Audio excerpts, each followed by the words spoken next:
Today in this video, I've got a comprehensive guide of all 8 launch maps coming to Battlefield 5. DICE released several blogs on the Battlefield site today, complete with a Maps of Battlefield 5 trailer as well, including some new gameplay. And this is all in aid of making sure we're bang up to date when the game launches. Now, I'm going to cover off all of the maps in groups of 2, as there are 4 different locations that DICE is shipping with Battlefield 5. We have the Netherlands, the Western Front, North Africa, and the Norwegian campaign. I'm going to start off with North Africa, because I think the 2 maps here are the most interesting of the bunch.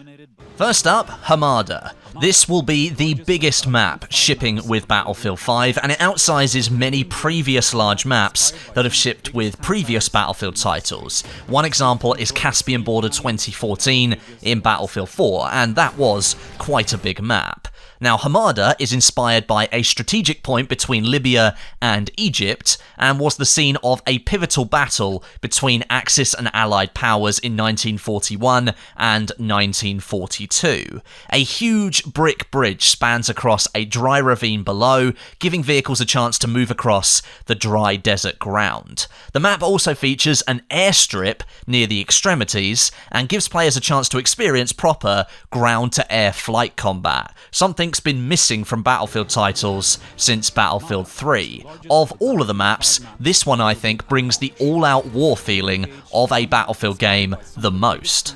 The map supports nearly all major game modes shipping with Battlefield 5, and on Conquest, there are 7 different capture points. A and B are closer to the Allied HQ, and they vary in scope. A flag is lightly defended, and it favours capture with vehicles for protection, and B is split into 2 different height levels, but it can be fortified to limit vehicle access. C is called Oasis, and is an ideal location for infantry players to hold on to. Rocks and rubble make it harder here for vehicles to compete.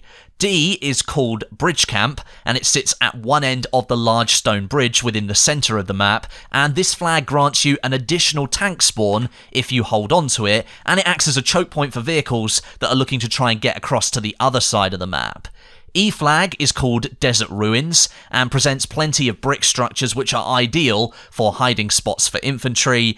F point is Temple, and again this flag is surrounded by ruined stone structures of buildings, but you can fortify this place quite extensively, and construct barbed wire alongside sandbags to almost completely deny enemies entry to the point. And lastly, flag G is Peak Camp. This flag plays host to the airstrip, and it will grant the holding team an extra air vehicle spawn. The second North African map is called AERODROME, and we've seen very little of this one so far. It's loosely based on the British attacks on German supply lines, installations and airfields in the Libyan deserts in 1942 and 1943, and it's during this campaign that Erwin Rommel, German general, earned the nickname the Desert Fox for his flanking tactics against the British. The map centres around a large aircraft hangar, enterable from both ends by huge doors, which somewhat restrict ground vehicle play, but vehicles can definitely get in there. That's when the infantry presence comes into play. The hangar is full of planes and objects taking up the view of vehicles, which means foot soldiers can mount attacks without needing to fully expose themselves.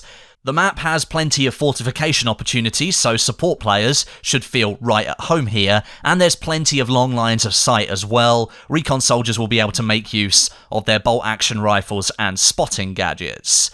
AERODROME features all game modes included with Battlefield 5, including the Final Stand mode, and it's the second map in the North African Grand Operation. During the Conquest mode, the map features 6 flag capture points. A and B sit close to the Allied HQ and provide good overwatches on the aerodrome in the centre. Either of these flags can be used as good launching points for an attack on the hangar itself in the centre. The hangar is the C flag, that is the focal point of most of the fighting, combining infantry and ground vehicle gameplay, and then the D, E and F points sit on the Axis side of the map, with the F point featuring a large radar placement which can be used by recon players to snipe their lives away.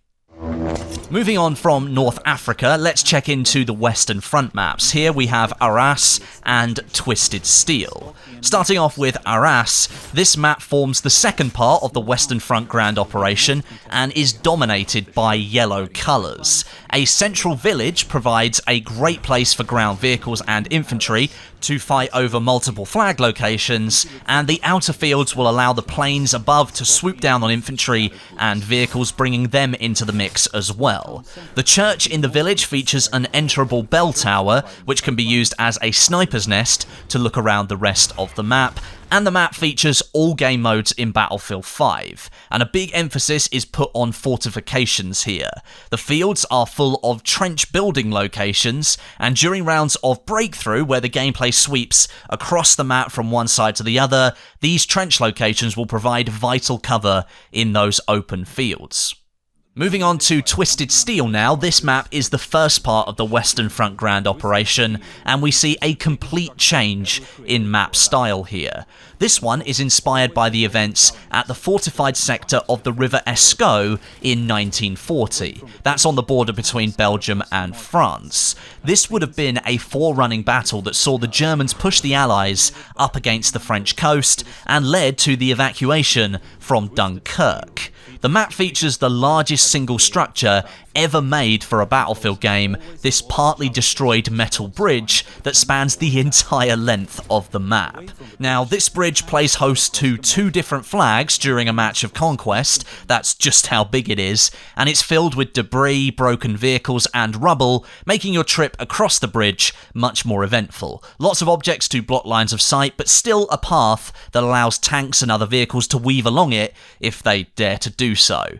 Below the bridge is wet marshlands that house the rest of the capture points and a few more built up areas, and of course ground vehicles will probably have much more joy out here rather than being stuck on the bridge. I get the feeling that that bridge is going to be pretty much an infantry only location. Moving on from the Western Front, it's time to have a look at the Norwegian campaign. Here we have NARVIK and FJELL 652, and since we played a lot of the NARVIK map already, I'll start with FJELL. FJELL 652 combines infantry and aerial combat into a battle that takes place on top of a high mountain peak above the location of the NARVIK village below. Lots of narrow passageways between large mountain peaks and boulders means infantry play will be tight, it's going to be frantic and very fast paced, but with a huge skyscape above, players on the ground need to watch out for the planes on their bombing runs. Once again, fortifications will play a big part on FJELL 652. They're going to drastically change the way that you can attack and defend objectives, with many of them creating close to proper denial of entry situations, which is really, really cool. A central cabin location will offer the most cover once you've built it, but with most of the cabins and those fortifications being destructible, don't rely on them being there the next time you circle around the map. With the map being fairly small in comparison to others launching with the game, you'll find this map best to be played on the smaller modes like Domination or even Team Deathmatch, but it does support some other game modes anyway. Conquest, Breakthrough and Final Stand are available on FJELL 652. NARVIK is the second Norwegian map, and with it being available in the closed alphas and the open beta, not much explanation is really needed for this map. It offers a little bit of everything. We've got infantry play, ground vehicle play, and aerial combat as well. It takes place, of course, in the port of Narvik and the waterside town in 1940. At the time, it was held by the Germans, and it was attacked by Allied forces. The town area is almost completely destructible, and then fortifiable again as well. That means every time you return, it's likely going to look very, very different, and there's a mix here of infantry and ground vehicle combat. And lastly, let's cover the Netherlands maps. Once again, one of the maps has been shown off quite extensively already. That's Rotterdam during the open beta, so I'm going to start with the second one, called Devastation. Devastation takes place after the absolutely colossal bombing of the city of Rotterdam by the German army. Almost every building has been damaged in some way, with most of them completely unrecognisable from what they looked like before. The cathedral stands tall amongst the damage, however, and becomes the focal point of the map. The level designer, Matt Wagner, he was also the level designer of Battlefield 1's Fort de Vaux, so you can expect plenty of frantic infantry gunfights to be the order of the day, but here there is still some room left for vehicles as well. That's something we didn't get on Fort de Vaux. You're going to be fighting amongst the ruins, the dried out canals, and the metal shells of buildings to control 5 different flag points during a round of conquest, but the map also supports breakthrough, domination, front lines, team deathmatch, and the final stand game modes as well. With all the destruction on the map, Devastation is littered with little nooks and crannies, plenty of cover, and lots of different pathways for you to take, so infantry could well be anywhere on this map. And finally, the Rotterdam map. This takes place in a slightly different location to Devastation, but within the same city, and it takes place before the brutal German bombings. Plenty of vertical gameplay is on offer with the metro line above the city ground below, lots of buildings are enterable, and the centerpiece is arguably the White House, towering above the battlefield below. This has recently been updated from the open beta. It is now fortification ready alongside every other flag on the map, and of course the A flag, the train station, is still the fortress that it was before once you build the fortress with fortifications. So, that just about covers the launch maps of Battlefield 5. There was a small clip in the Maps of Battlefield 5 video released by DICE of the Panzerstorm map. That's the one coming in December as part of the Tides of War, but honestly at the moment it reveals very little more information about the map, and I guess we'll get a separate trailer later on in the year, maybe in early December, for that map specifically. However, let me know what you think of the maps down below in the comments section. I'm interested to hear what your thoughts are. What are some of your favourites based on this information? Maybe some of the ones that you're not looking forward to as well. Let me know down below. Make sure you're subscribed with notifications switched on. Just click the bell next to subscribe and make sure they are on. That way you won't miss any of my future Battlefield 5 videos. And a big thank you for watching today. But until next time, my name is Westie, and I'll catch you guys in the next video.